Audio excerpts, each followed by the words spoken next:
कभी सोचा है हमारा जीवन भी उस रेत की घड़ी की भांति है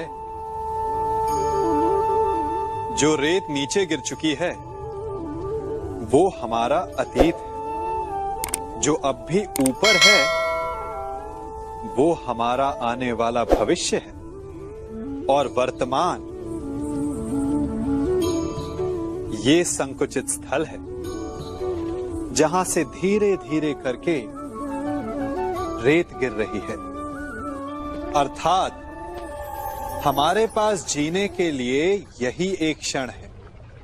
उसका उपयोग कैसे करना है ये हम पर निर्भर करता है। जो बीत गया उसका दुख मनाना है या जो भविष्य में होने वाला है उसकी प्रतीक्षा में क्रोध करना है। सब कुछ करने के लिए यही एक क्षण है। प्रसन्न रहना है तो उसके लिए भी यही एक पल है। प्रतीक्षा करते रहोगे तो ये पल भी भूतकाल में बदल जाएगा। इसलिए आनंद के लिए, परोपकार के लिए प्रतीक्षा ना कीजिए।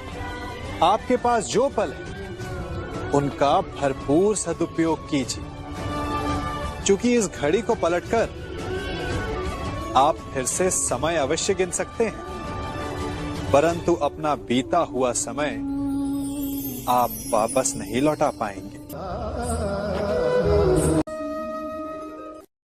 दो व्यक्ति जब निकट आते हैं तो एक दूसरे के लिए सीमाएं और मर्यादाएं निर्मित करने का प्रयत्न अवश्य करते हैं। हम यदि सारे संबंधों पर विचार करें तो देखेंगे कि इन सारे संबंधों का आधार यही सीमाएं हैं जो हम दूसरों के लिए निर्मित करते हैं।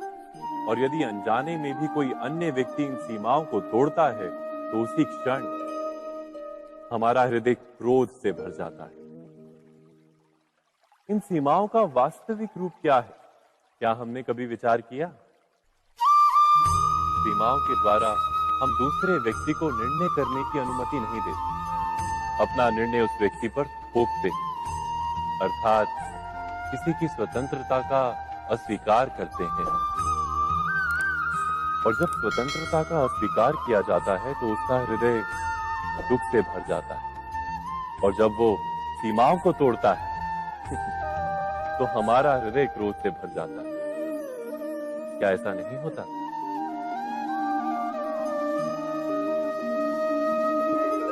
पर यदि एक दूसरे की स्वतंत्रता का सम्मान किया जाए तो किसी मर्यादाओं या सीमाओं की आवश्यकता ही नहीं होती।